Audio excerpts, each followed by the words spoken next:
Você está preparado para receber muita informação sobre prevenção e combate a incêndio? Olá, eu sou o Cerqueira, quero aqui te dar as boas-vindas. Quero te agradecer pelo seu sim. Tenho certeza que vai ser muito valiosa a sua participação em nosso curso. Vamos lá? Vamos lá então, pessoal? Isso aqui é minha apresentação pessoal. Mas como eu já mandei para vocês antes de começar o curso, vamos logo para o que interessa, vamos começar a entrar no nosso conteúdo. Quando a gente fala de incêndio, quando a gente fala de segurança do trabalho, quando a gente fala de normas, legislações, a gente tem que entender que tudo isso vem de uma demanda. É assim que acontece com a segurança do trabalho, né? As NRs, elas surgem de uma demanda, as normas regulamentadoras, ela vem de uma demanda que acontece no país. Uma situação, um segmento, né, começa a ter vários acidentes, né, ou vários segmentos começam a ter um tipo de acidentes, e aí entende que tem que fazer uma norma para prevenir e para resolver essa situação. E assim são feitas as normas regulamentadoras, né? Por exemplo, a NR35. Antigamente, né, tudo que a gente precisava de trabalho em altura, acabava que tinha que pesquisar, né? Tinha um pouco de conteúdo no NR18, tinha um pouco de conteúdo em outras normas, mas não tinha nada específico voltado para trabalho em altura. Quando percebeu-se que estava tendo muito acidente em relação a isso, viu que tinha necessidade de ter uma norma específica para o trabalho em altura. Quando a gente fala de incêndio, acontece da mesma forma, né? Os incêndios, a norma de prevenção e combate a incêndio, geralmente ela derivou, né? Ela veio logo depois como resposta para um grande incêndio que ocorreu no país. É muito importante a gente entender uma situação, que a gente sempre está atrás, né? Primeiro a gente está esperando acontecer para depois tomar as providências. E quando eu falo atrás, é muito atrás. Por quê? A maioria desses incêndios que aconteceram no Brasil, ele já havia acontecido antes em outros locais, em outros países. E nós, ao invés de aprender, né, tirar algum proveito, né, pegar a experiência negativa de outros países, nós esperamos acontecer em nosso país para começar a tomar providência, para começar a fazer normas em relação a isso. A gente vai estudar então, né, vai iniciar o nosso conteúdo falando um pouquinho sobre os grandes incêndios que aconteceram no Brasil. Uma coisa importante, quando a gente falar dos grandes incêndios, é não só ficar observando como se a gente fosse uma pessoa normal. Não, nós somos prevencionistas. Nós estamos aqui estudando, né, nos capacitando, atrás de mais informações, justamente para melhorar essa situação no local onde a gente vive, no local onde a gente trabalha. Então nós temos que olhar essa situação com outro olhar, com um olhar profissional. Então é muito importante, quando a gente entender, analisar a questão de um incêndio, é tentar identificar qual que é a causa, né? O que ocasionou, qual que foi o que deu início a esse incêndio. Outra coisa importante é a gente ver como é que foi o comportamento do fogo, né? Como que o fogo foi evoluindo, né? Ele começou, digamos, com um curto, certo? Deu um curto-circuito, uma sobrecarga na rede, e depois ele foi evoluindo. Mas por que ele evoluiu? Para onde ele foi? Né? O que fez que ele evoluísse para aquele determinado local? Então nós temos que estar observando isso aí também. E outra coisa importante é observar a questão do comportamento humano. Como que a população se comportou? Né? Qual que foi a reação da população? Eu sei que essa questão do comportamento humano, inclusive o comportamento humano, pessoal, é um assunto que nós vamos debater em uma aula um pouco mais específica. Nós vamos aprofundar um pouquinho mais também nesse conteúdo. Embora seja um tema bem subjetivo, mas é muito importante nós entender e mapear quais são os possíveis comportamentos que a população vai ter em uma situação de emergência. Qual que vai ser a reação dessa população. Então eu vou estar passando para vocês alguns dos grandes incêndios que ocorreram no Brasil, certo? E aí é importante a gente observar o comportamento do fogo, comportamento do humano e qual que foi o início, né? O que gerou esse incêndio. Quando a gente começa a falar dos grandes incêndios, é importante a gente começar, né? Nós vamos começar abordando sobre um incêndio no Grande Circo, né, americano, certo? Esse incêndio, ele foi um propulsor, porque foi um incêndio assim uma tragédia, na verdade, que teve muitos óbitos, né? As estimativas mostram que teve aproximadamente 500 óbitos. Então foi uma coisa muito grandiosa, né? De muito espanto, que teve uma grande clamor ali da população, né? Na busca de melhorias. Outra situação que a gente vai ver na sequência é do edifício Astólia, que também foi um incêndio muito importante, que depois desse incêndio, né, o estado do Rio de Janeiro teve a primeira resposta. Então, vou passar os incêndios aqui, a gente vai estar observando, beleza? Vamos começar, né, com o Grande Circo Americano. Conexão Reportagem.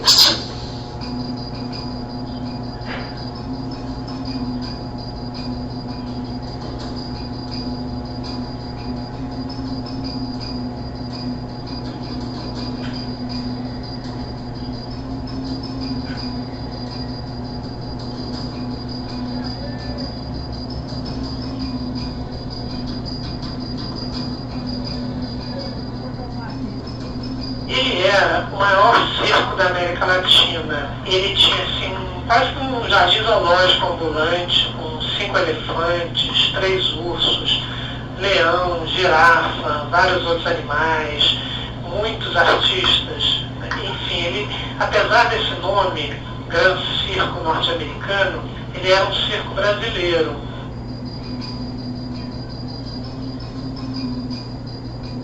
O incêndio acontece no clímax do espetáculo, que é na hora em que os 3 trapezistas estavam lá em cima, se apresentando, terminando a apresentação, fazendo aquele grande finale, e aí naquela hora em que você, mais um pouquinho, mais alguns instantes, e teria terminado a sessão sem o menor problema. Só que naquela hora, em que eles estão recebendo os aplausos, são acabados de fazer o seu grande número, a trapezista, que era ela, o marido e o outro colega, ela vê e fala fogo. Ela ainda espera um pouco para esperar o marido terminar o salto, aí ela fala fogo, porque ela não imaginou que o fogo se propagaria com tanta rapidez.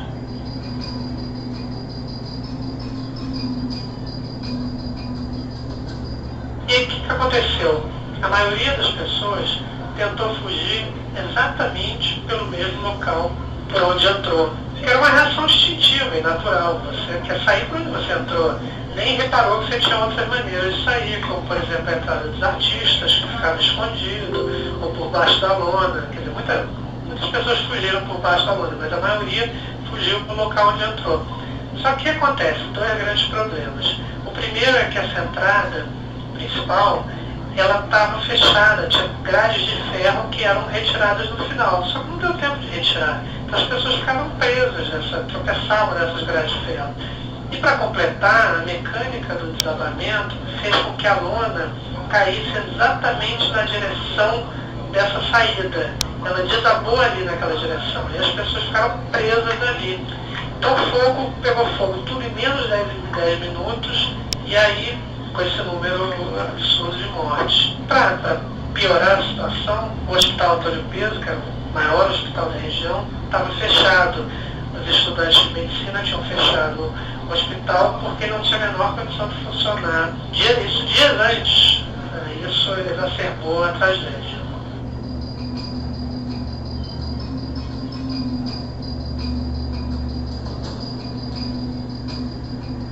Jamais se saberá esse número certo de mortes. É impossível você contabilizar. O prefeito, na ocasião, Dalmo Berlano, ele calculou em torno de 500. Ele foi juntando os que tinham sido enterrados nos cemitérios municipais, com os que estavam nos hospitais, mas isso é um dado, enfim, que ele aproximado, porque você, por exemplo, você tem família, teve família que nunca encontrou seu parente. Ficou anos e anos ainda na expectativa de encontrar seu parente, nunca encontrou.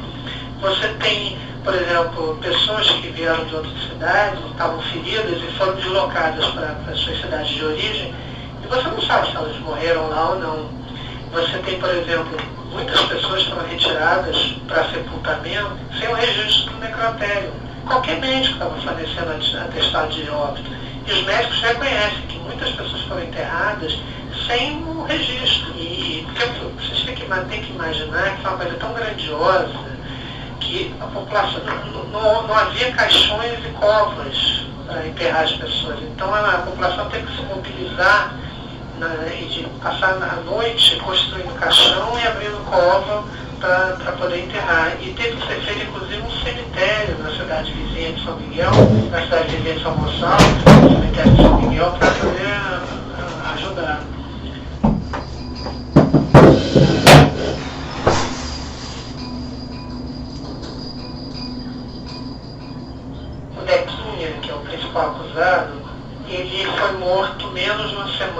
depois de sair da prisão, com 13 tiros. Porque quais são, digamos, as duas grandes versões do incêndio? Uma é que teria sido um incêndio criminoso, um rapaz chamado Dequinho teria brigado, né, com o porteiro do circo, com os donos do circo, que trabalhou lá, foi demitido, aí tentou entrar, não deixaram, e ele foi embora e, por vingança, recrutou uns amigos e tocou fogo. Ele tinha problemas mentais, então tem muita gente que duvida dessa versão justamente por isso. Ele tinha mania de confessar coisas que não tinha cometido. A outra grande versão é ter sido um curto-circuito, já que o circo tinha muitos problemas, inclusive no sistema elétrico.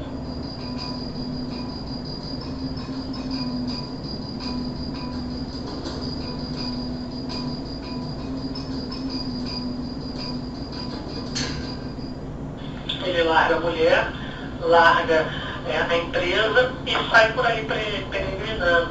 Ele passa primeiro um tempo lá onde era o terreno do circo, consolando os parentes, pessoas que vão lá desesperadas, querendo se matar, e ele consola. E depois ele sai dali e sai peregrinando pelo Brasil, até se estabelecer no Rio de Janeiro, onde ele faz as inscrições dele ali no porto, nos pelachos do porto.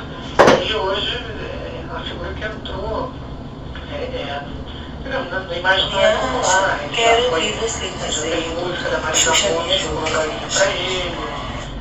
Que menina bonitinha, quando some ninguém acha. Quero ouvir você dizer, Xuxa me ajude a achar a Sasha. Mas que tem sua origem. Quando some ninguém acha. Quero ouvir você. Só um minuto.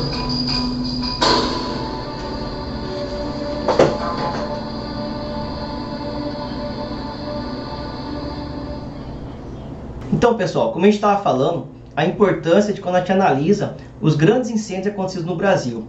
Nesse caso aí do circo, o que a gente pode estar elencando aqui de observação? Primeiro, será que foi um curto-circuito mesmo? Ou será que foi um atentado, que foi um incêndio criminoso? Para nós, da área, né, quando se trata de algo criminoso, não tem muita coisa que se fazer. Mas e se for por curto-circuito? Né, a questão de prevenção, de estar observando as falhas ali, questão de sobrecarregar uma rede, né? Eu lembro muito bem quando eu ia no circo, quando eu era mais novo, não tinha nada desse tipo de organização, né? Ficava muita fiação passando, muito material combustível, né? A questão da propagação, a gente viu ali que a lona, né, e o incêndio de forma geral, em menos de 10 minutos ficou um incêndio generalizado. Outra situação é a questão do comportamento das pessoas que estavam no local. A tendência dessas pessoas, e a tendência até hoje, é a pessoa querer sair pelo mesmo local que entrou. São pouquíssimas as pessoas que vão numa loja, vão no mercado, vão no shopping, frequentam algum local e observa onde está a saída de emergência, onde está a rota de fuga. Então é muito comum, né? Se a gente fizer um teste valendo assim, colocar as pessoas em um local e pedir para que elas saiam, né, em um caso de uma situação de emergência, nós vamos observar que a grande maioria vai tentar sair pelo mesmo local que entrou, justamente por não ter observado a situação de emergência, ou melhor, a saída de emergência. Embora a saída de emergência esteja sinalizado, embora no empreendimento deva ter várias setas indicando aquela rota, são pouquíssimas as pessoas que conseguem observar isso. E aí vai também um ponto que a gente tem que atentar. Será que é a saída de emergência que está mal sinalizada? Será que a placa que a gente está colocando para sinalizar a saída de emergência não está em condições assim de fácil observação? Então é muito importante a gente sempre estar observando isso. Para quem tem o poder ali, para quem de nós aqui trabalha multiplicando informação, é sempre importante a gente estar lembrando as pessoas sobre essa situação. Entrar em um local, observar a saída de emergência, observar a rota de fuga. A gente vai falar mais para frente, né, do incêndio da Boate Kiss, mas assim, me lembrou agora uma situação, que logo quando aconteceu esse incêndio da Boate Kiss, as pessoas, de forma geral, começaram a observar essas situações, de entrar no ambiente e começar a observar onde é que está a saída de emergência, onde que é a rota de fuga, como que vai fazer em caso de uma emergência. Eu lembro que eu conversava com pessoas que não eram da área, né, primos, tios, né, pai, mãe, irmãos, amigos, de uma forma geral, né, conversando com as pessoas, era muito comum elas relatar que, ó, a partir de agora eu começo a observar. Eu entro num ambiente, eu começo a ter essa observação. Mas isso aí é como se fosse uma campanha, dura ali naquele momento. Então, acredito que durou ali por alguns meses, talvez um ano, talvez 2 anos. Mas será que essas pessoas até hoje fazem isso? Muito provavelmente não fazem mais. Por quê? Já caiu no esquecimento. Deu aquele boom, né, de quando teve a tragédia, a quantidade de óbitos e tudo mais. Então as pessoas começaram a ficar mais atentas. Mas com o passar do tempo, isso aí acaba caindo em esquecimento. Talvez até um pouco por culpa nossa, que é da área, né, que temos conhecimentos no assunto, e de começar a multiplicar esse tipo de conhecimento. Multiplicar que eu falo não é só ministrar um treinamento, ministrar uma palestra, mas é de falar com os colegas, de falar com os familiares e assim por diante. Beleza? Vamos passar agora para um outro incêndio, que é o incêndio do edifício Astoria.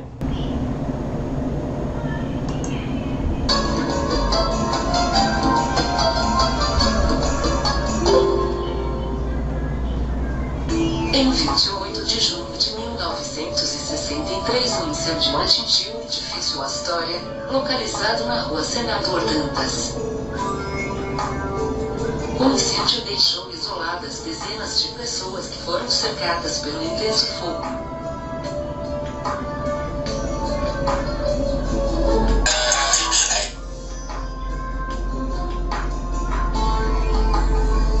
Algumas pessoas foram resgatadas por bombeiros, que abriram passagem através do prédio vizinho, o edifício Serrador. Outras pessoas foram resgatadas por cordas lançadas do prédio de frente, o edifício Galeno.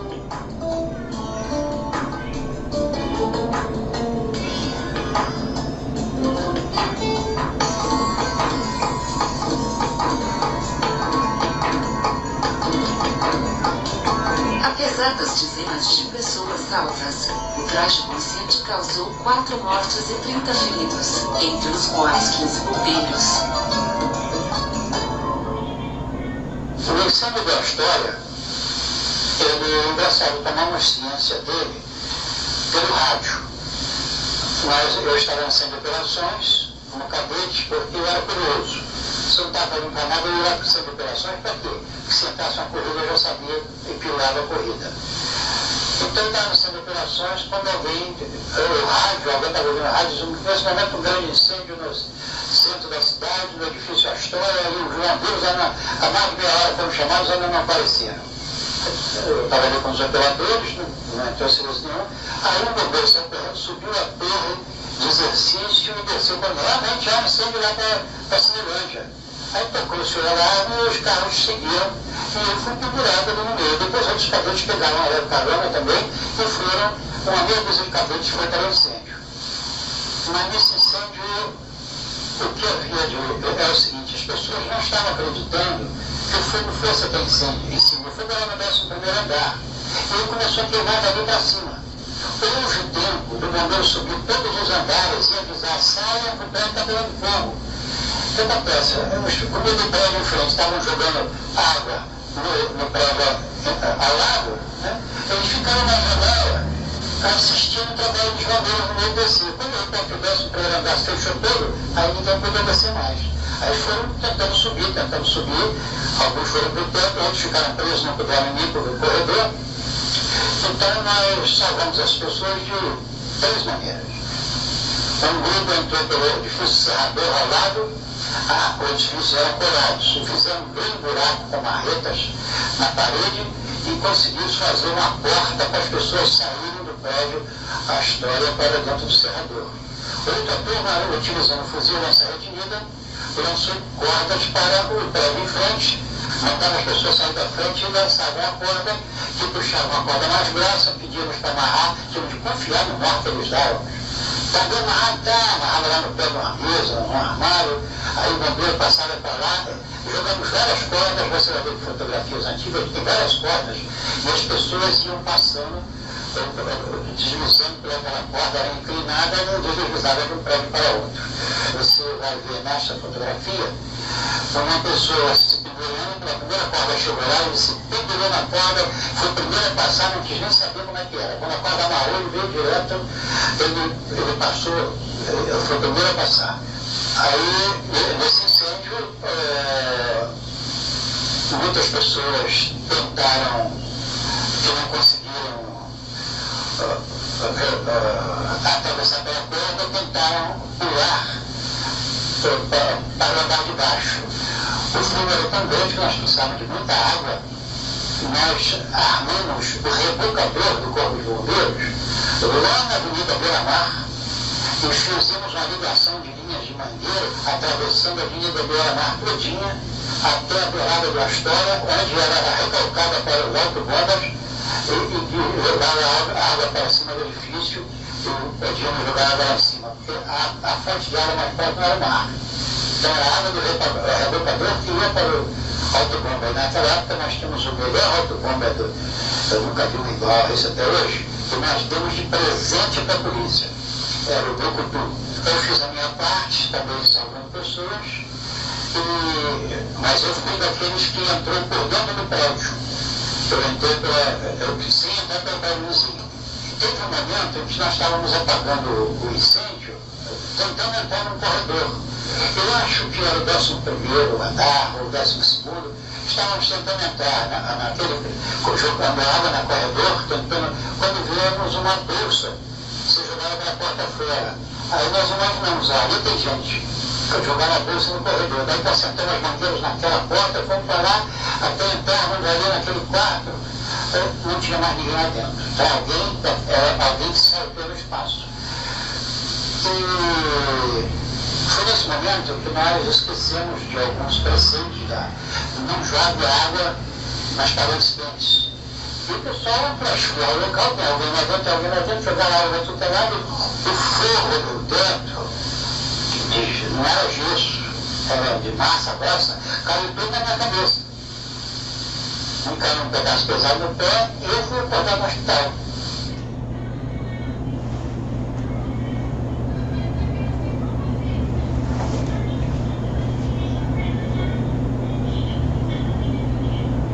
Então, desse incêndio do edifício Astória, dá para a gente tirar algumas coisas importantes de lição.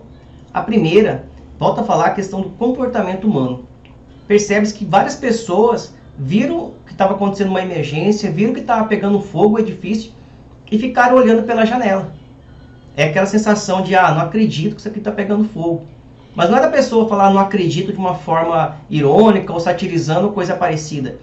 Mas é de realmente a pessoa não acreditar que aquilo está acontecendo. Como se, todo dia eu venho aqui, eu trabalho aqui, eu conheço esse prédio já há muito tempo e nunca passou por uma situação semelhante. Então ela demora, ela tem um delay para acreditar que se trata de uma situação de emergência. Então aí demorou um pouco para começar a abandonar o prédio. Até que uma das saídas ali foi interrompida, em virtude da crescente do fogo. Outra situação é a busca pela sobrevivência. A pessoa amarrou a corda lá, certo? A outra lá nem esperou o bombeiro chegar para coordenar como é que ia ser a saída. Já veio pegando pela corda ali, veio escalando ali pela corda, que é aquela situação de salve-se quem puder. Então, assim, as pessoas têm diversas reações bem diferentes uma da outra. Então, por isso que é importante a gente ter um mapeamento do local onde a gente trabalha, do local onde vai estar atuando como bombeiro civil, ou como outro profissional da área de prevenção e combate a incêndio. Principalmente locais que tem uma população fixa bem definida, um comércio, uma indústria, mais voltado para a indústria. O comércio ainda tem uma população flutuante muito grande, então já é um pouquinho mais difícil para a gente ver essas variáveis. Mas quem trabalha numa indústria, a rotatividade e a questão de população flutuante é bem pequena, geralmente. Então fica mais fácil para a gente estar mapeando essa situação. O objetivo de tudo isso, de todas essas informações, é salvar vidas. Mas também, para salvar vidas, você precisa entrar em um ambiente que você se sinta seguro. É aquilo que a gente sempre fala.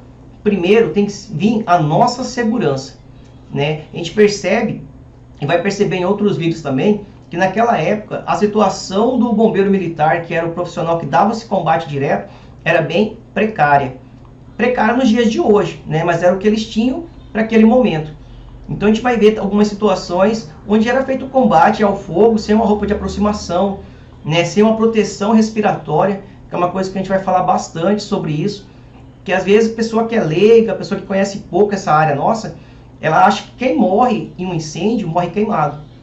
Mas não, né? A maioria das pessoas que morre, que padece ali, né, combatendo ou no ambiente que está pegando fogo, ambiente que está com incêndio, de 50 a 75 pessoas desses óbitos ocorrem em virtude da fumaça. Porque a fumaça ela é tóxica, a fumaça asfixia, a fumaça é quente, queima as vias aéreas, vai inchar as vias aéreas, a pessoa vai ter dificuldade para respirar.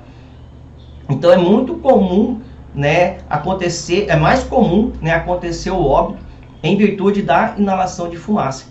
Então a gente precisa sempre cuidar da nossa segurança. Tem até essa frase, né, bombeiro não é super-herói, né? Bombeiro é um profissional que possui limitações. Então a gente tem que trabalhar com técnicas, né? Técnicas e tudo baseado na questão da nossa segurança. Primeiro tem que ser a nossa segurança. Eu particularmente sou contra essa frase, né? Bombeiro é herói. Não, bombeiro é um profissional que trabalha com segurança baseada em normas, baseada em técnicas, certo? Vamos lá, na sequência tem esse vídeo aqui que é do edifício Andraus, tá? Esse incêndio que teve no edifício Andraus teve muita importância também para o contexto histórico da prevenção e combate a incêndio no Brasil, né? É um incêndio que ocorreu na cidade de São Paulo. Então a gente vai entender um pouquinho como que foi essa dinâmica e depois a gente vai fazer uns comentários sobre eles, beleza?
rola de fumaça enorme, né? Fumaça preta, e era descer pela escada.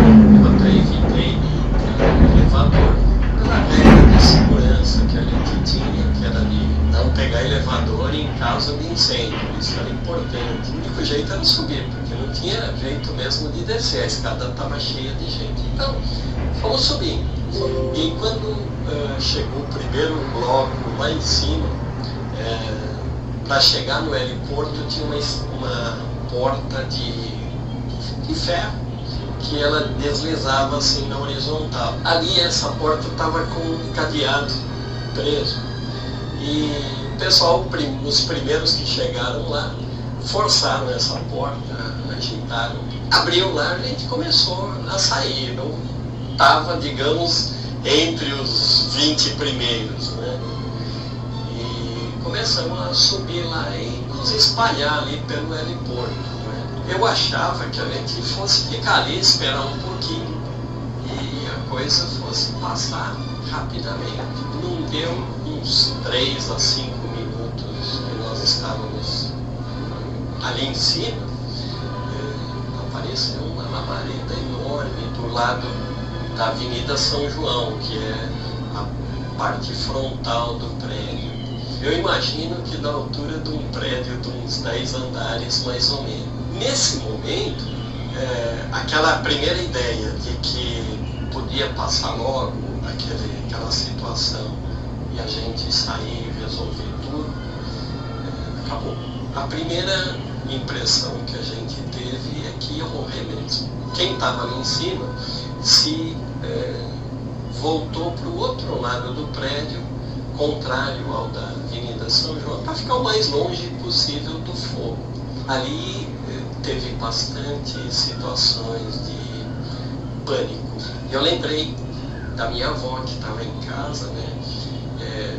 Ela estava assim, quase morrendo, né? Uma situação difícil de saúde, e na verdade o que estava acontecendo era comigo. Ali, naquele momento, eu tinha certeza que não ia sair vivo dessa situação. Começaram a aparecer as notícias de que estava pegando fogo nesse prédio, e a minha irmã foi chamar minha mãe e falou: olha, não é aí que trabalha o Wagner e o Davilson, porque meu irmão trabalhava no mesmo prédio, né? E minha mãe ficou apavorada, e realmente ocorreu isso. Ela estava assustada, muito preocupada com nós dois ali, não é? Mas ela mesma estava querendo abafar, esconder, porque a minha avó estava com uma situação difícil, o coração não podia ficar sabendo que estavam os 2 netos dela ali. Mas depois que o fogo desceu, aí o pessoal começou a se espalhar por ali, e todo mundo estava apavorado e sem nenhuma esperança, né? Eu via que durante muito tempo os helicópteros rondavam o prédio, desde o primeiro que nós vimos, e ele não veio, ele apareceu, me deu a impressão que até por acaso veio aparecendo, e todo mundo começou a gesticular, e depois esse primeiro helicóptero desapareceu. Depois disso, passou uns 15 a 20 minutos e começaram a aparecer muitos helicópteros de todo tipo de empresas particulares, de exército e assim por diante. Esses helicópteros passavam de um lado para o outro. Tinha só um que passou umas 2 vezes sobre o prédio mesmo, assim, com uma boa distância acima do prédio, com alto-falante para baixo, dizendo: tenham calma.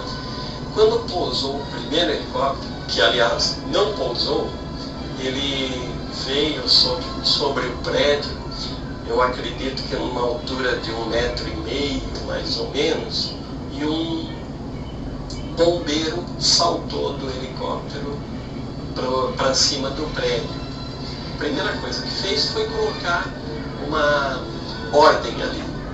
Fez todo mundo ficar num canto do prédio e organizou fila, pediu para alguns ajudarem, e começou a colocar de acordo com o tamanho do helicóptero que vinha. Ele dava sinal, separava o pessoal, ajudava a embarcar, despachava o helicóptero, fazia sinal para outro. Eu acho que os bombeiros devem ter liberado alguma coisa que estava impedindo o acesso pela escada para a rua, e começaram a recrutar pessoas ali em cima, e descia de 4, 5 até 6 pessoas na frente, um bombeiro com um farolete iluminando a escada.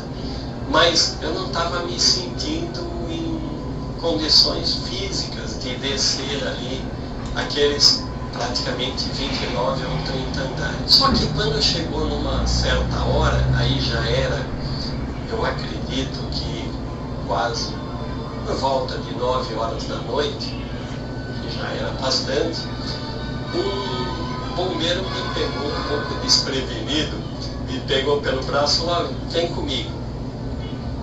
Eu falei: mas para onde? Ah, vamos descer pela escada. Eu falei: não, eu não estou em condições de descer pela escada. Não, vamos lá, eu te ajudo, eu vou na frente, nós vamos num grupo.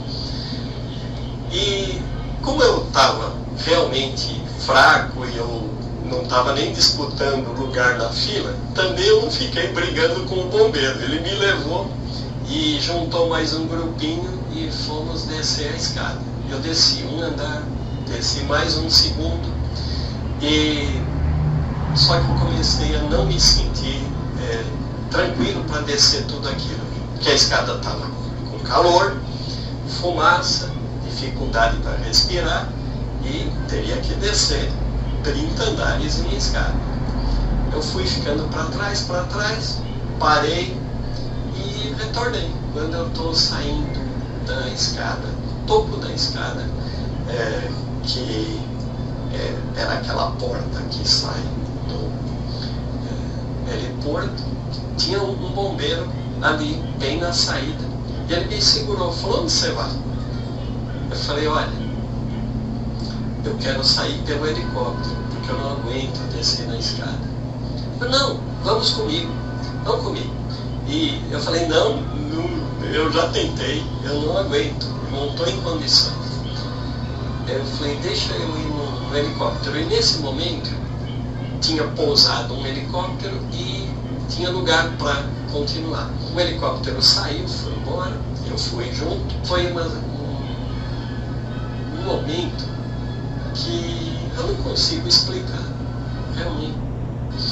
Foi um momento em que, sim, eu estava contente de retornar para minha casa, encontrar minha mãe. Eu não me sentia ainda, digamos, pisando no chão, e realmente, apesar de eu ter abraçado e sentido muita alegria, minha mãe, meus irmãos, toda a família, me dava a impressão que eu estava assim a 2 metros de altura. Eu estava como se estivesse no ar. Houve uma mudança grande. A primeira é assim de eu me sentir muito grato a Deus por ter tido uma segunda chance, uma possibilidade de continuar vivendo, sendo que naqueles momentos eu realmente tive, durante um bom tempo, certeza absoluta de que eu ia morrer. Então, para mim, a primeira coisa foi isso, aquele aspecto de, olha, uma segunda chance. Uma possibilidade até de a gente repensar, olha, será que tudo que eu estou fazendo está certo ou não? Então, aí, nesse aspecto, houve, com certeza, alguma correção no meu ritmo da vida. E a segunda coisa, que se refere mais à vida, digamos, cotidiana, eu comecei a descobrir que a cidade de São Paulo era muito bonita e eu nunca tinha percebido isso. Porque sempre achei que ela fosse uma cidade cinza, cheia de fumaça, de barulhos e de coisas assim, cinza meio claro, meio escuro. E daí eu comecei a perceber que ali onde eu trabalhava, do lado, tinha a Praça da República, que era lindíssima, e é até hoje, né? Um jardim bonito, e no restante da cidade também comecei a observar que tinha jardins, que tinha colorido, que tinha coisas bonitas, que eu não percebia no dia a dia, que passava para lá com aquela aflição, corre para lá, para cá. Então essa mudança foi fenomenal na minha vida, com certeza. E de valorizar aquela parte espiritual também, né, de dar um valor maior para essa segunda chance que eu tive, né, que eu estou tendo até hoje.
Gente, é o seguinte, o terrível incêndio no edifício Andraus, em São Paulo, completa 40 anos.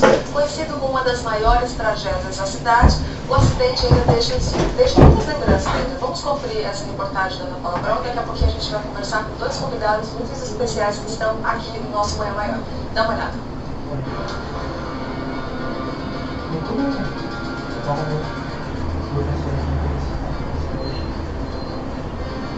Inaugurado em 62, o edifício de 115 metros de altura era um dos poucos arranha-céus de São Paulo, construído para abrigar escritórios e corretoras de seguro.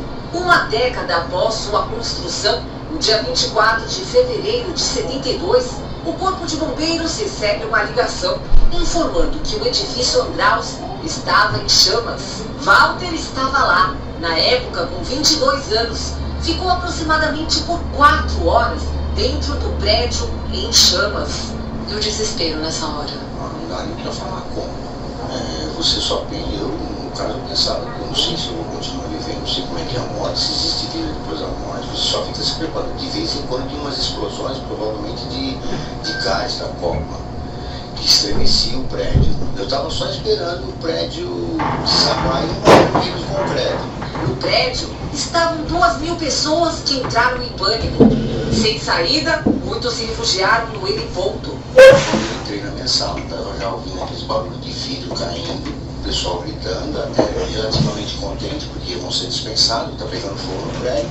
Eu corri até a janela, só que eu vi o fogo já atravessando a São João. Na hora eu pensei, bom, a gente sobe para o heliporto, o bombeiro vem, apaga, a gente desce. Só que na subida para o heliporto, quando chegou no 17º, os que chegaram primeiro fecharam a porta e não passava mais ninguém. E a turma subindo, então prensou todo mundo na escada. Uma sobrecarga no sistema elétrico no segundo pavimento teria provocado o incêndio. A fumaça tomou conta dos corredores, aumentando ainda mais o pânico entre funcionários e visitantes. Teve até uns amigos meus que tentaram apagar o fogo do Andraus, eu até briguei no andar. Eu falei, não adianta vocês apagaram, apagar o quê? Já queimou tudo, não gasta água, deixa água pra gente.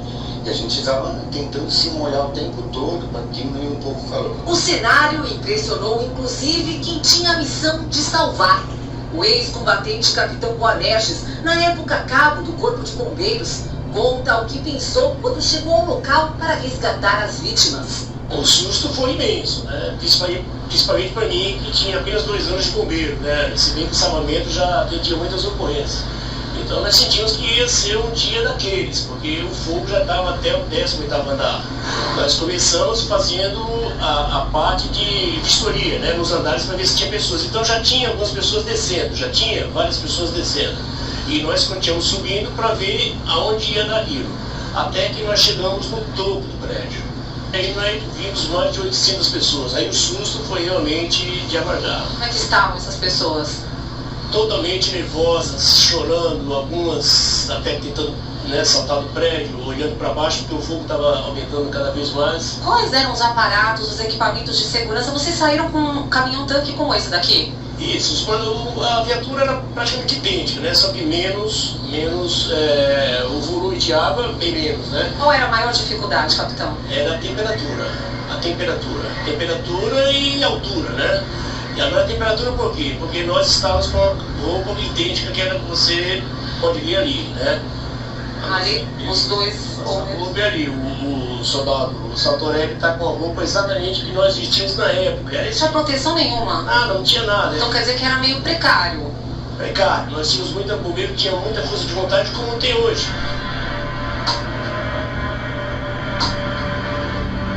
Foi a primeira vez que um helicóptero foi utilizado para o resgate de pessoas em um incêndio. No dia seguinte, os jornais davam que a graça veio do céu. Isso porque os recursos na época não eram os mesmos de hoje.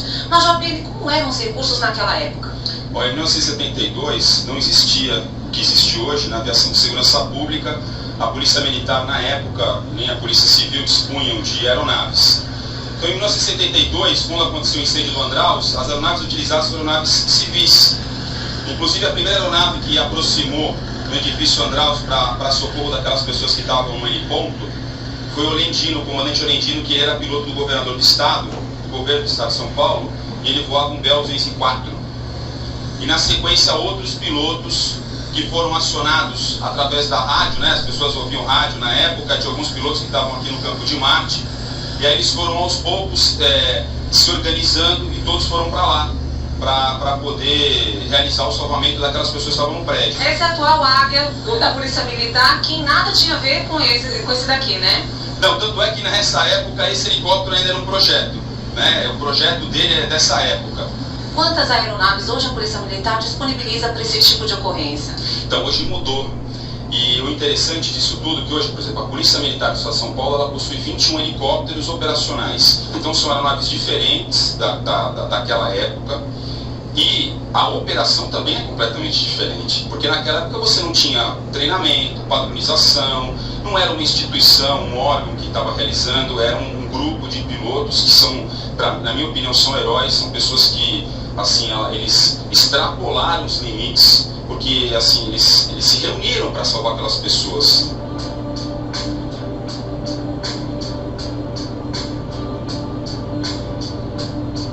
Walter conseguiu sair do Andraus graças à escada improvisada pelos bombeiros. Segundo dados oficiais, 16 pessoas morreram e 330 ficaram feridas. Você perdeu alguém nessa tragédia?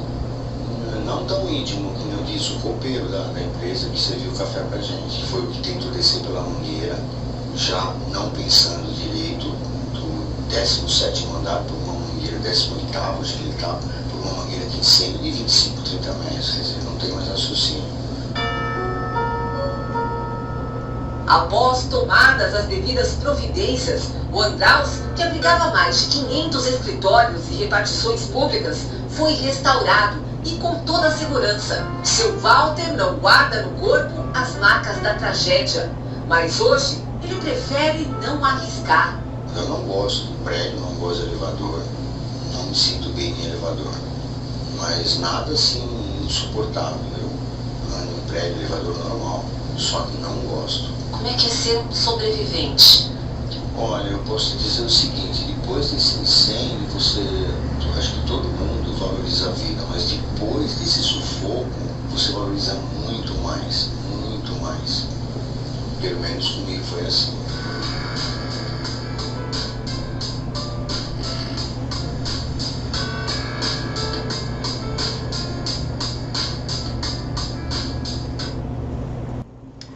Então, pessoal, voltando para cá, né, o que a gente pode falar desse incêndio do edifício Andraus? Primeiro, né, Quando eles tentaram sair para subir, né, para o heliponto, a porta estava trancada com cadeado. A gente sabe que porta de saída de emergência, ela não pode ficar trancada. Mas nesse caso, eu acredito que esse heliponto também não era considerado uma saída de emergência. Tendo em vista que uma situação de emergência, a tendência é a gente descer e não subir. Mas chegando lá, tinha essa situação do cadeado que atrapalhou um pouco, né, tendo em vista que aquelas pessoas já não conseguiam mais descer do prédio. Outra coisa, o fogo, a gente percebe tanto nesse incêndio quanto nos anteriores, o fogo ganhou uma proporção muito rápida, né? Ganhou ali, se generalizou de forma muito rápida. Na sua opinião, o que pode ter contribuído para que esse fogo ganhasse uma proporção rápida dessa forma? Já parou para pensar o que pode ter acontecido? Pois bem, a quantidade de material combustível no local era muito grande. Naquela época não existia pendrive, HD externo, nem computador existia, para falar a verdade. Então era muito comum a pessoa ter um escritório e ter uma sala do tamanho do escritório, ou às vezes até maior, só para guardar os arquivos, que eram todos guardados, né, na forma física, né, com muita quantidade de papel. Sem falar que naquela época também era muito comum os edifícios, as casas também, né, mas voltando para o edifício, usar como decoração bastante materiais de combustíveis também.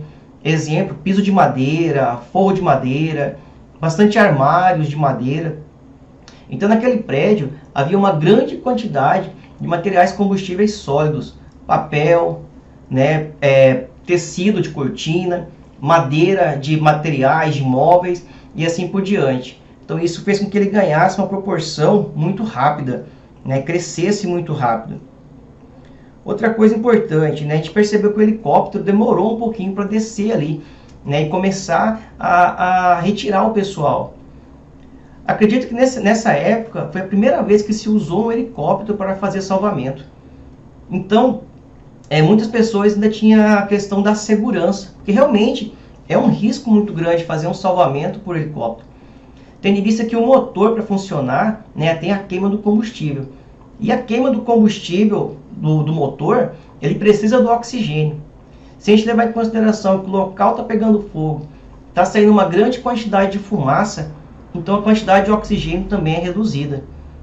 Olha o risco que as pessoas correram nessa época, né? Já pensou se a quantidade de oxigênio que fosse lá para o motor para fazer a queima não fosse suficiente? Então foi um risco muito grande. Eu acho que até por isso, né, que o bombeiro militar classificou aquela operação, classificou aqueles pilotos como sendo verdadeiros heróis. Outra coisa, quando chegou o primeiro helicóptero, que não pousou na verdade, né, ficou ali uma altura considerável, desceu um militar. Para quê? Para colocar ordem. Porque não podia parar de qualquer forma, porque senão as pessoas iam querer se salvar, né, querer fugir daquela situação, poderiam subir no helicóptero de qualquer jeito, e às vezes até com excesso de peso, colocando em risco toda a operação. Então a primeira coisa que a gente vai fazer numa emergência dessa é colocar ordem, né? Precisa ter ordem para começar a fazer o abandono de área. Então o militar desceu, né, organizou o pessoal em fila, colocou o pessoal em ordem e aí foi classificando, né, as pessoas para estar subindo no helicóptero. E quem tinha condição de esperar ou de descer de uma outra forma, assim foi feito. Uma outra situação importante é que no abandono de área, naquele primeiro vídeo, né, a pessoa começou a descer e depois não se sentiu-se bem, foi ficando para trás e acabou retornando. Então é importante a gente ver em relação a isso, se a gente for cuidar de fazer um abandono de área, a gente precisa ter controle de todos que estão descendo, de não deixar ninguém para trás, não permitir que ninguém retorne, certo? Por quê? Ele retornou e quando ele chegou lá, ele deu de cara com outro bombeiro militar que conseguiu colocar ele no helicóptero. Mas se ele chegasse um pouquinho mais tarde, aquele bombeiro militar ia entender que não tinha mais ninguém no ambiente, ia subir no helicóptero e ia seguir a viagem. E aí ele ia ficar lá. Se ele não tinha força para descer, né, ele ia ficar lá e talvez até poderia ter ido a óbito. Então é muito importante quando a gente fizer o abandono de área, a gente ter esse total controle. A gente vai abordar um pouquinho mais sobre abandono de área futuramente, né? Nas próximas aulas, quando a gente vai falar de abandono de área, que a gente vai ver lá que tem um serra-fila, tem um líder de fila e tem um apoio. talvez você possa conhecer isso aí por um outro nome. Não tem problema nenhum, desde que cumpra o objetivo, né, ao qual cada um tem. Porque cada um desses atores aí, o serra-fila, o líder de fila e o apoio, cada um tem a sua missão bem clara. Então, se for um outro nome, desde que cumpra certinho esse objetivo, não tem problema não. Outra coisa que eu anotei aqui é a questão do copeiro, que ele falou que foi tentar fugir, né, do local, descendo por uma mangueira de hidrante. Ele estava no 18º andar e foi usar uma mangueira de hidrante, que possivelmente deveria ter ali 30 metros. Ou seja, foi insuficiente. Infelizmente, não resistiu, né, e acabou vindo a óbito. E uma coisa que tanto nos dois vídeos a gente percebe é que as pessoas, né, após passar por uma situação de emergência, acaba dando um outro significado à vida. Começa a enxergar a vida de uma outra forma. Então é importante, né, a situação dos análises que a gente faz sempre naqueles 3 pontos principais. Geralmente vai ter outros pontos, mas 3 pontos principais: comportamento humano, comportamento do fogo e qual que foi a causa do incêndio. Tem um outro vídeo interessante, que é do edifício Joelma. O edifício Joelma, também em São Paulo, aconteceu 2 anos após essa tragédia. Vamos lá? Gente, eu comecei a ver uma agitação. E o pessoal dizendo fogo, fogo, fogo. Isso aí que está acontecendo, está pegando fogo no prédio.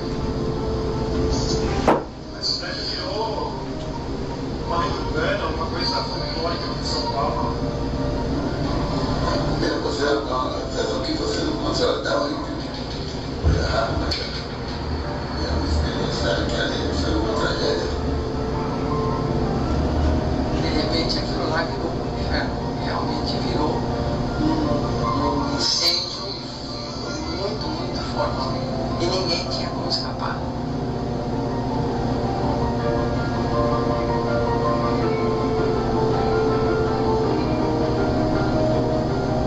Dia 1º de fevereiro de 1974. O edifício Joelma da capital paulista é envolvido pelas chamas, resultando num espetáculo grotesco de proporções inusitadas.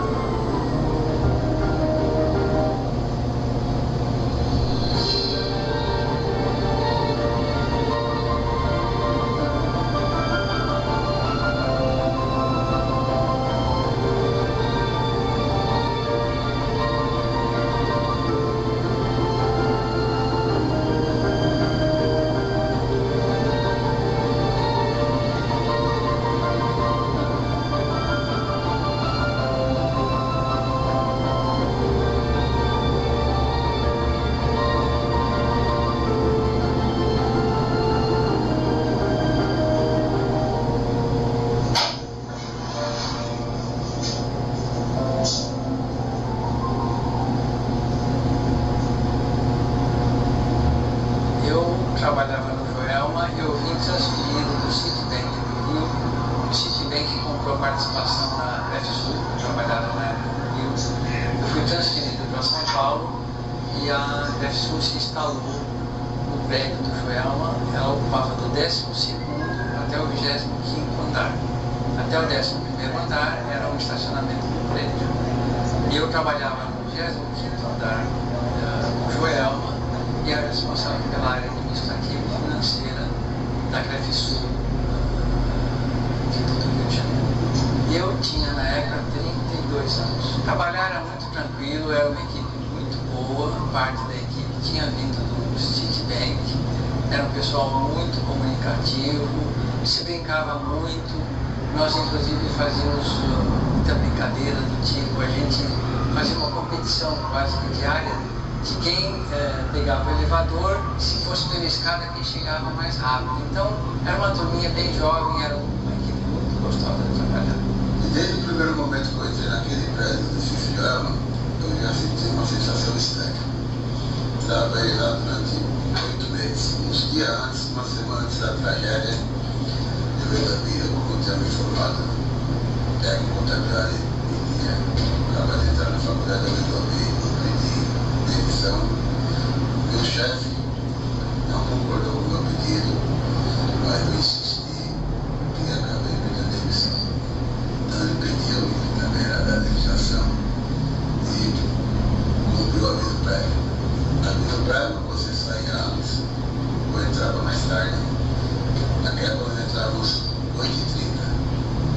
marcava os pontões de visita no térreo, que costumam andar para fora do térreo, aí subíamos para trabalhar no dobrado no 24º andar, que era o penúltimo andar do prédio. Uma semana da demissão e comecei com o trabalho do banco, comecei a dar 10 horas. Depois de uma semana, ao chegar ao edifício de Joel, essa tragédia tinha acontecido.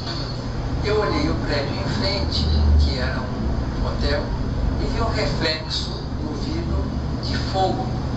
Eu disse, puxa, acho que alguém colocou fogo na lixeira do nosso prédio. Aí fui para o outro lado, disse assim, olha, acho que alguém colocou fogo na lixeira. De repente eu comecei a ver uma agitação. E o pessoal dizendo, fogo, fogo, fogo. Eu disse, o que está acontecendo? Está pegando fogo no prédio. Eu disse, deve ser alguma lixeira, não deve ser nada. E aí, de repente, eu vi o pessoal começar a subir. E aí começou aquela agitação, todo mundo, fogo, fogo, precisamos sair. Aí que eu fui verificar e disse, mas o que está acontecendo? Está pegando fogo no 12º andar, que era o começo do prédio. Eu disse, mas por que vocês então não fugiram para baixo? Não, porque a porta do 11º andar, que era estacionamento, estava travada. Então ninguém tinha oportunidade de sair do prédio. A única possibilidade era você subir para verificar se você escapava.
Eu e mais 3 pessoas estavam no andar e o seguinte, entrei no banheiro que ficava no canto.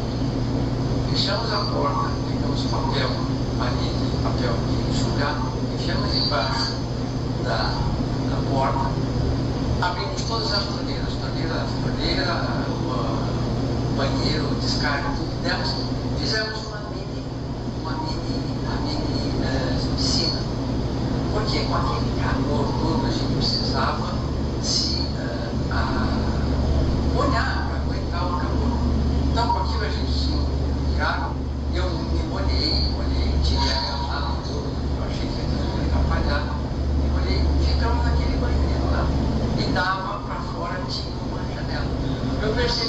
fogo estava batendo a porta.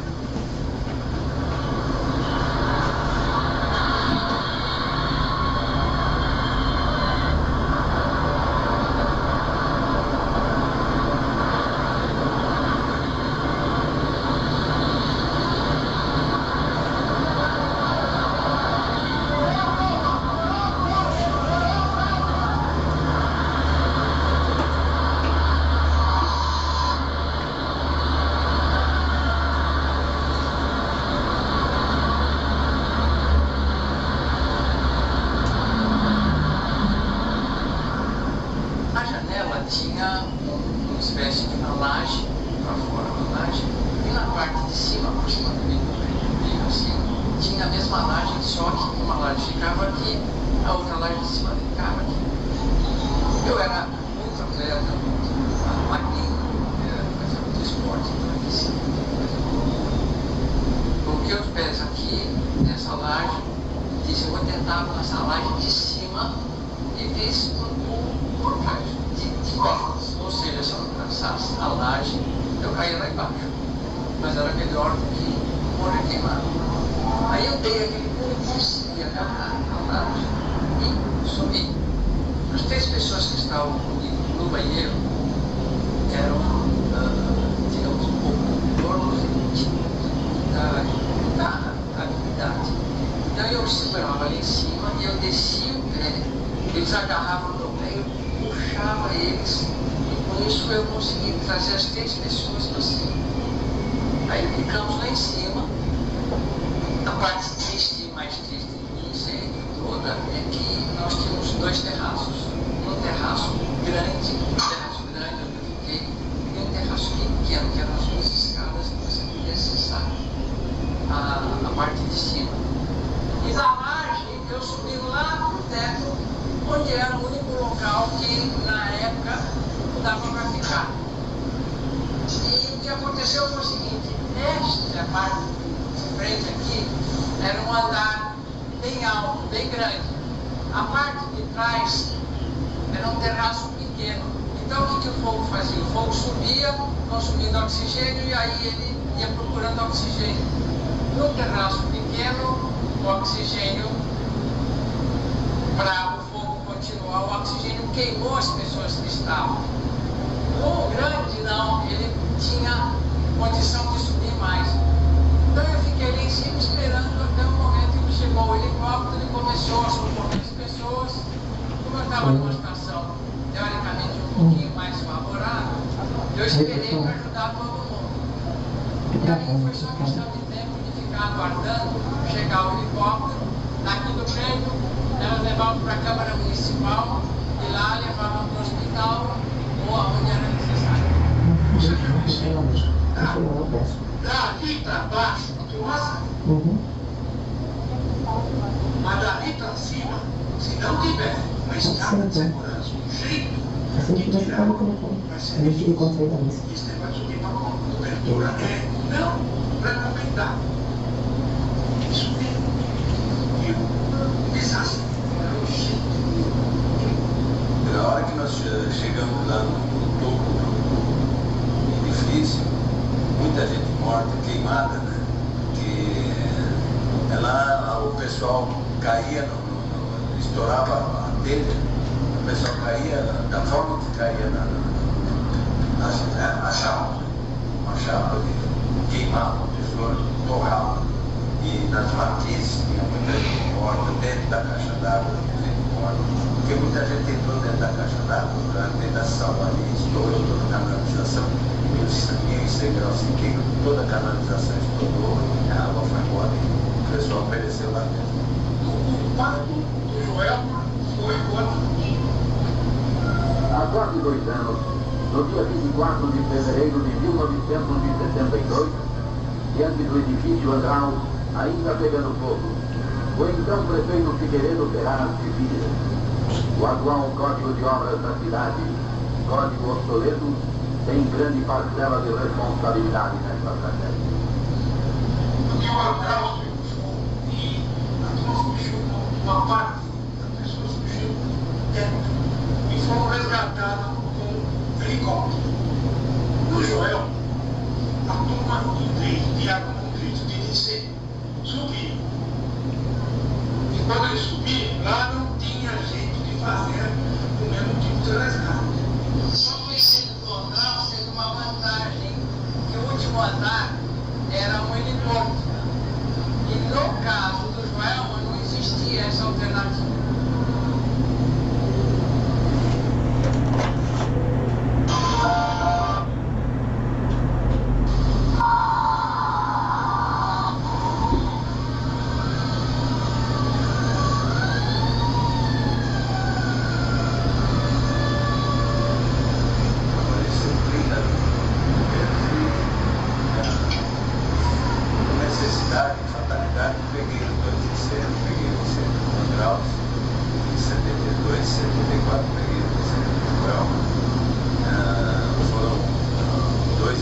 houve um problema seríssimo lá, porque no Andraus foi muito fogo, no Joelma houve muita fumaça.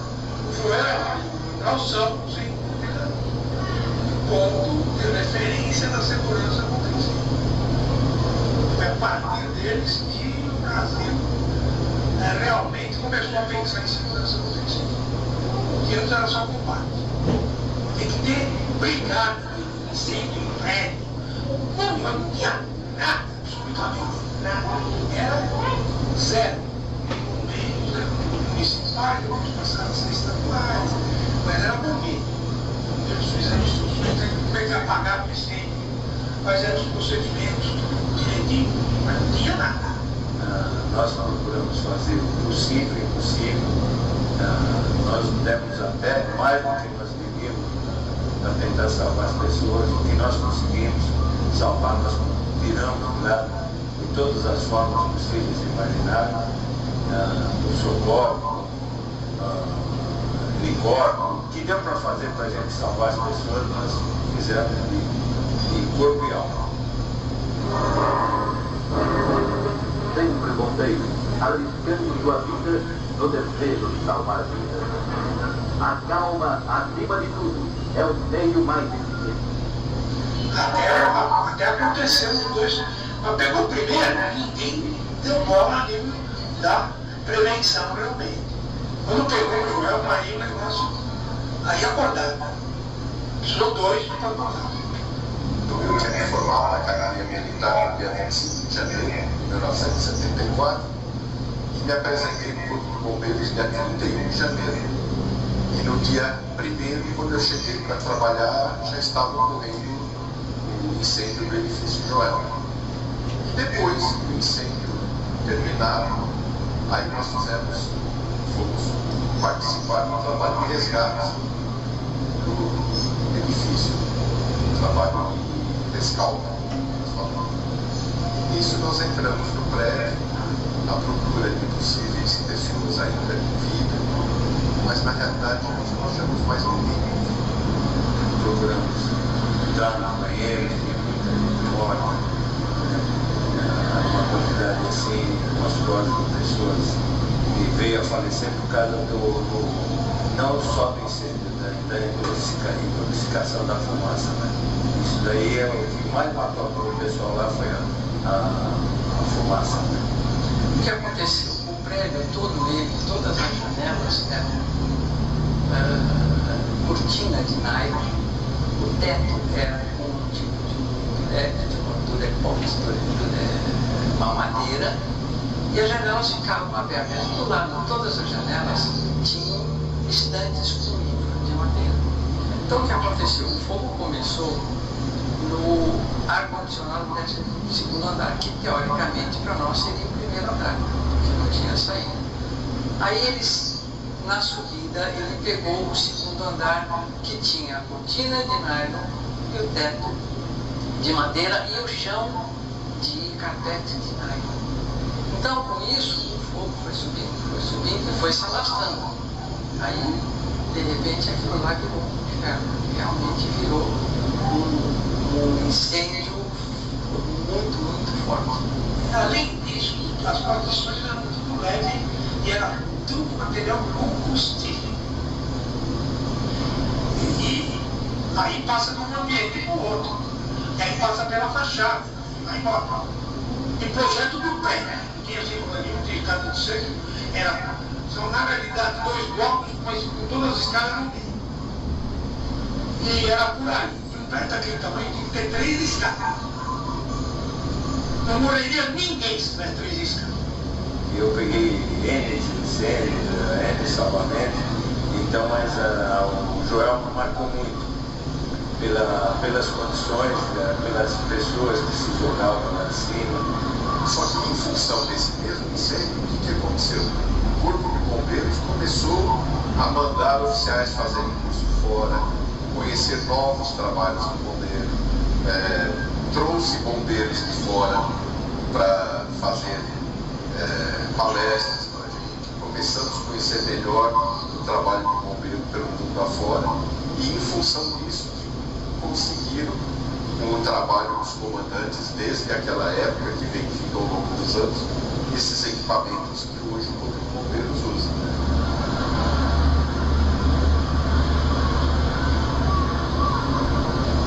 Como tinha muito escombro, então a gente tinha que procurar minuciosamente corpos, documentos que fossem possíveis serem encontrados, porque aí na hora da perícia tudo isso tem importância. O pessoal trabalhou, rodou noite, sem parar. Foi com muita raça, com muita dedicação, porque você não via ninguém esmorecer. Você não via ninguém encostar e falar, eu não aguento mais. Então, pessoas que estavam lá 24 horas, mais, rodando à noite e trabalhando, em função do que terminar o trabalho que tinha sido começado e sabia que estava que era uma coisa que tinha que ter um ponto final, mas já não.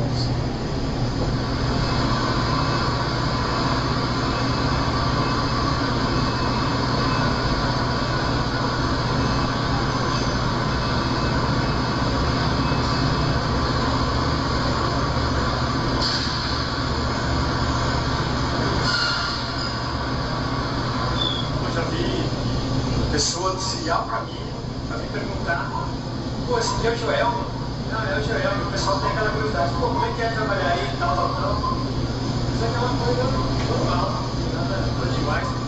Quando perguntam pra gente, pra mim especificamente, com amigos, familiares e tal, né?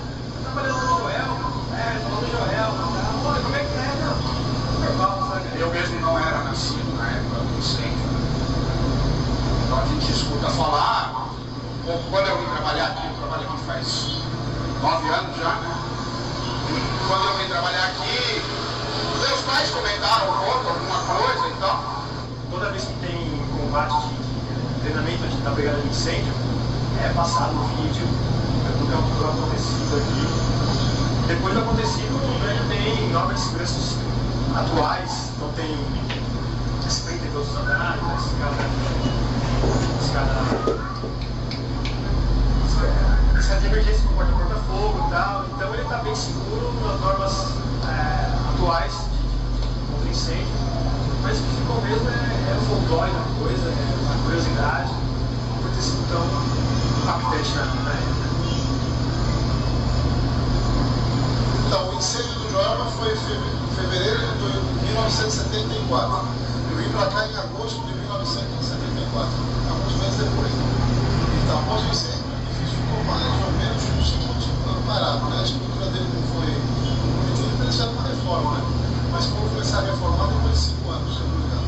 Que as pessoas costumam se impressionar muito, principalmente quando falam em barulho e tal, não sei o que, né? Que o pessoal fala muito, né? E na verdade, assim, né? A gente trabalha numa empresa de engenharia, né? O que acontece muito no prédio aqui é a questão de dilatação e retração térmica. Então toda a esquadria de alumínio, né, ela dilata durante o dia e à noite, quando a temperatura diminui, ela tem como costume estralar, né? Estrala muito. Né? Então o pessoal até se impressiona muito com esse tipo de barulho, né? Que a própria esquadria faz, principalmente quando você trabalha na noite, que o barulho externo diminui.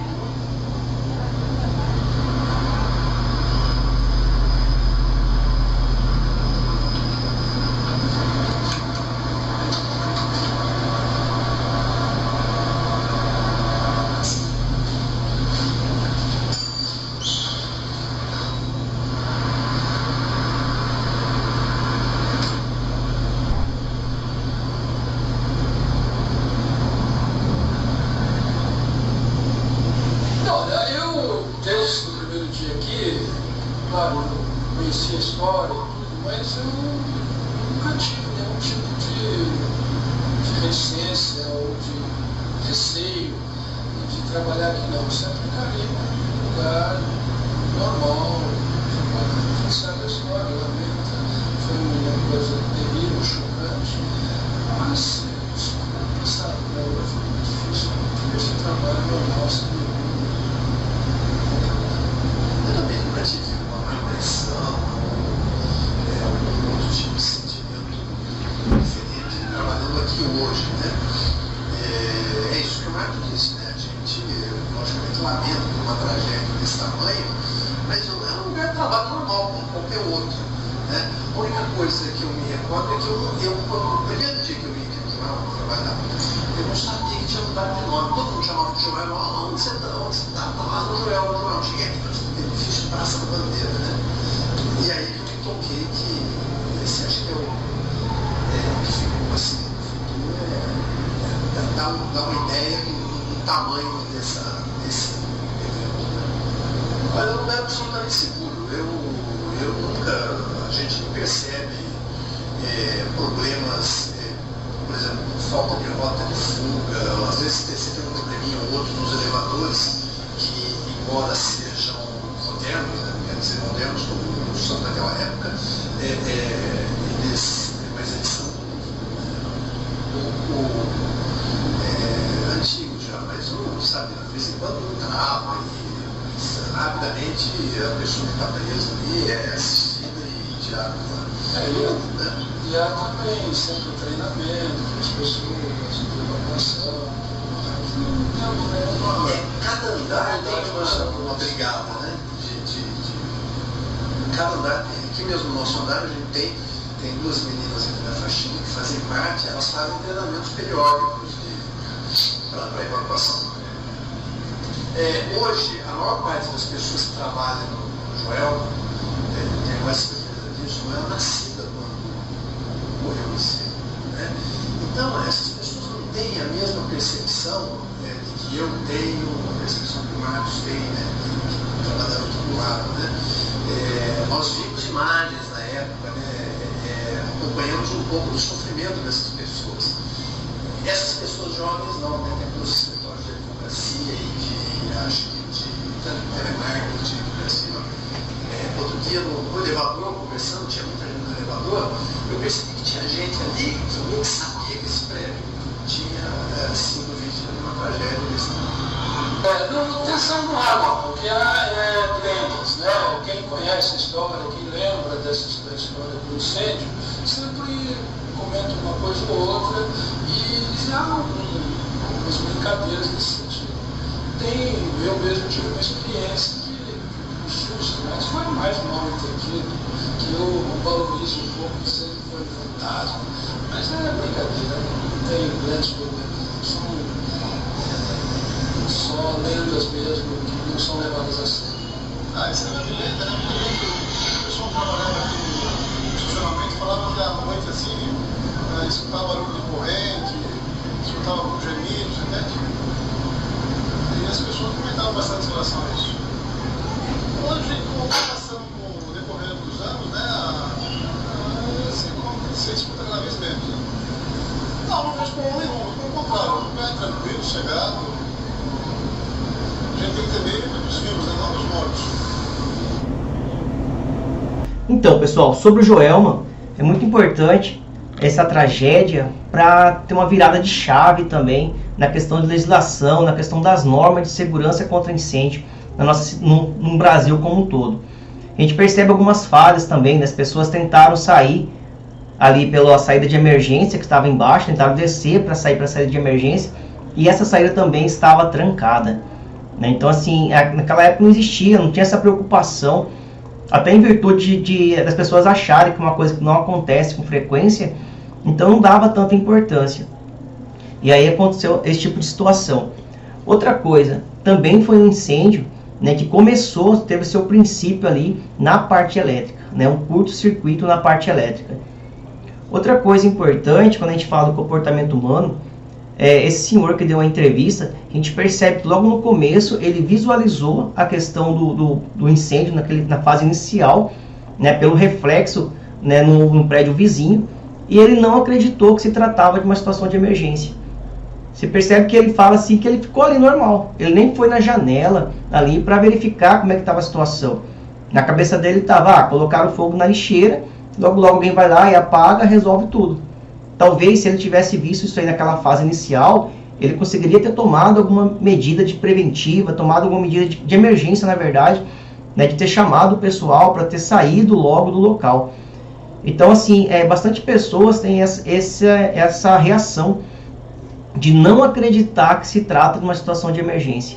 E aí fica parada, fica normal, continua fazendo as suas atividades, até que venha algum grupo, até que venha alguém ali, né, e chame, ou que ela perceba de uma outra forma. Mas é uma reação bastante comum. Uma reação bastante comum que a pessoa tem também é de, às vezes, paralisar, né, de achar que está parada ali e não vai acontecer nada com ela. Uma coisa importante que aconteceu é que, como tinha acontecido lá o incêndio no edifício Andraus há um tempo antes, cerca de 2 anos antes, e no edifício Andraus as pessoas foram salvas pelo heliponto, né, saindo lá de helicóptero, as pessoas também no edifício Joelma acreditaram que se subisse lá para o terraço, também seriam resgatadas por helicóptero. Mas detalhe, nesse edifício não existia local para o helicóptero pousar. Então por isso ficou muito mais difícil, né, fazer o salvamento pelo helicóptero. Outra emergência que a gente vai ver agora é a emergência que aconteceu na Boate Kiss. Essa aqui está um pouquinho mais recente. Vamos lá? Eu tenho a percepção que as vezes que eu parei naquele dia, como se eu revivesse todos os dias.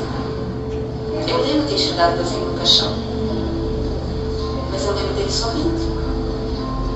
Eu não lembro de cenas assim, ó, que eu destruí um velório, né? É pesado, não lembro.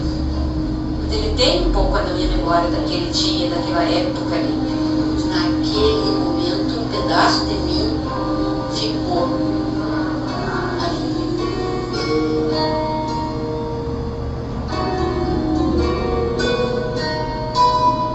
Tenho a impressão, às vezes, assim, que eu vivi uma outra época com ele, e ao mesmo tempo que eu parei naquele tempo. E que dali pra frente as cores são diferentes, não são mais do mesmo tom. Memorial, arrecadação, contrato, janeiro 27, né? Aí tem o lançamento do livro, você está envolvido com 1 milhão de coisas. Tem várias pessoas trabalhando nisso. Então minha cabeça não consegue, tipo, 2013 e 2018, ela se passou só no tempo, né? Mas a tua cabeça parece que está trancada lá.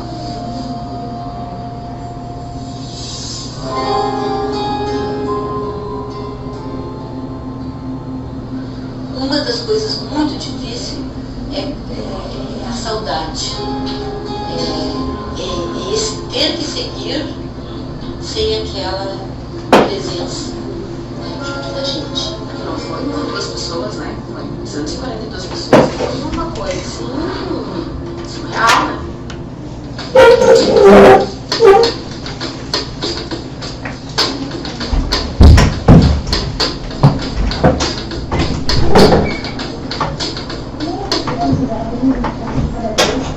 Quando tira um filho teu, isso é terrível, isso é horrível, isso é o fim do mundo pra gente.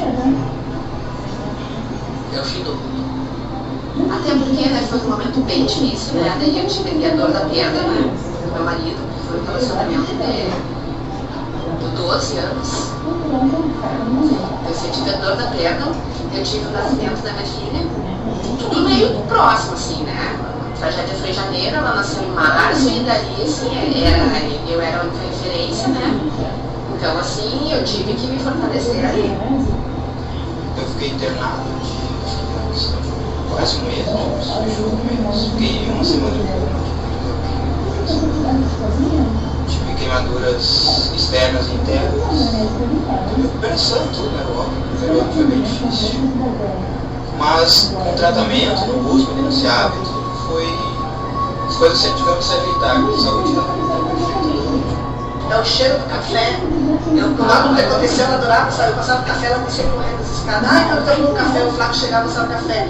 Sabe quanto é? Quanto doía o cheiro do café no começo? O Flávio chegava lá, passava o café e eu quero aqui ajudando, eu tenho que conviver com o café pra descer.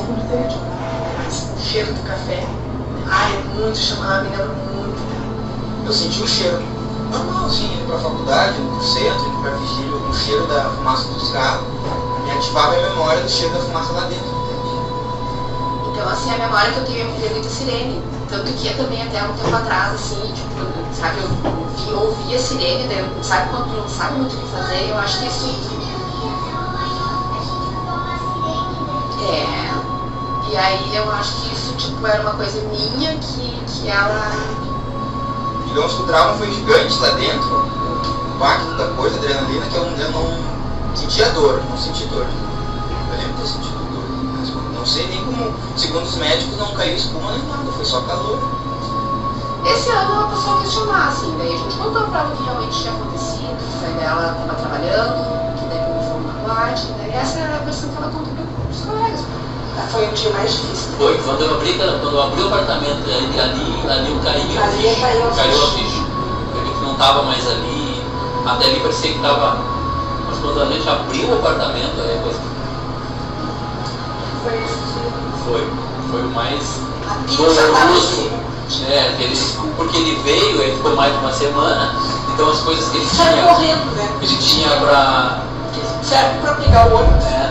Ficou lá. Tirada, a pizza em cima da mesa, um pedaço, se quiser ter comido a louça por lavar. Essa foi a nossa dificuldade depois, porque aí parece que a gente saiu da anestesia. Não é a minha anestesia. Ali foi difícil. Aí ele passou no concurso, fazia 3 meses que ele estava lá. Ele teve ainda a chance de ter um futuro. E ele conseguiu saber o gostinho de ganhar o primeiro salário.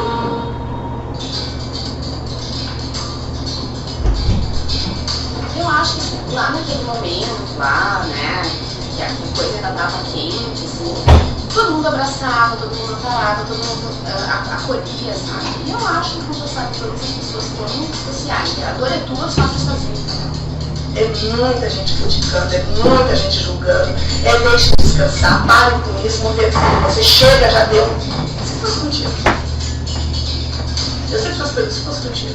Tu ia ficar calado? Tu ia ficar quieto? Tu ia ser omisso, omisso?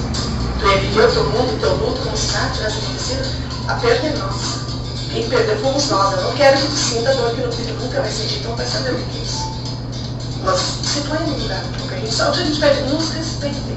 Nos respeitem. Se a gente está reclamando quando as coisas estão erradas, que aconteça, se protege, que a justiça está do jeito que está, por quê? Porque a população cruza os braços e se acomoda. Se em 2013, quando aconteceu, eu acho que foi no dia 28 que fizeram a tal da caminhada, com 20, 30 mil pessoas, com uma caminhada com luzes severas. Cadê aquele povo? Onde está aquelas pessoas que foi o impacto? Foi 242 mortos, e isso que não tinha, 139 no começo, depois que foram. Acabou a acessibilidade, acabou a empatia, acabou o choque, nós continuamos. Eu continuo sem minha vida. Eu estou do mesmo jeito que eu estou desde 2013. Beleza, então, pessoal? Então a gente finalizou com esse vídeo da Boate Kiss, que é um vídeo mais recente, né? Talvez esteja mais claro na nossa memória, né? Que foi uma situação, né, que foi colocado material pirofórico ali, colocou fogo no material fechado, e aí voou uma fagulha na espuma da parte acústica da boate, e aí começou a se alastrar o fogo, né? E deu início a um grande pânico. Nessa emergência, nesse incêndio, alguém tentou utilizar também um extintor, mas não teve êxito ali, né? Talvez porque não saber utilizar o extintor, por não ter tirado o pino, não sei, talvez o extintor sem pressão. Então tem várias suposições que pode ter acontecido. E aí bastante pessoas tentaram sair, né? E um de segurança não liberou a portaria, talvez houve uma falha de comunicação, ele lá na portaria não entendeu a emergência, não entendeu a gravidade da coisa. Bastante pessoas foram em direção ao banheiro, talvez porque viram a luz ligada do banheiro, então aquilo chamou a atenção dessas pessoas e elas foram em direção ao banheiro, e muitas foram encontradas mortas lá, né? O local, o acesso, a mesma entrada, a porta usada para entrada também era a porta de saída, ou seja, tinha pouca facilidade para estar saindo, né? Ou seja, não tinha saída de emergência. Então foi uma das situações que agravou, né, que contribuiu para agravar a situação. Além de, por exemplo, poderia estar também uma superlotação. Então foi uma situação, vários riscos, né, várias situações ali, foram todas elas evidenciadas nessa emergência aí, que resultou no óbito, se não me engano, de 242 pessoas. Então, e aí, aquela situação que a gente falou lá no comecinho, né, bastante pessoas morrem em virtude da fumaça, né? Então, bastante pessoas dessas aí que vieram a óbito não foram em virtude do calor, né, ou morreram queimado, coisa parecida, e sim em virtude de ter inalado fumaça tóxica do material que foi queimado ali, principalmente da espuma, né, da parte acústica. Aqui são as referências, né, dos vídeos de onde foram retirados. Quem tiver curiosidade, quiser assistir os vídeos na íntegra também. Pessoal, nós terminamos agora essa aula, terminamos esse módulo. Temos uma atividade proposta. Qual que é a atividade desse módulo? O legal é que todos vocês já têm um pouquinho de conhecimento sobre a área de prevenção e combate a incêndio. Uns um pouquinho mais, outros um pouquinho menos.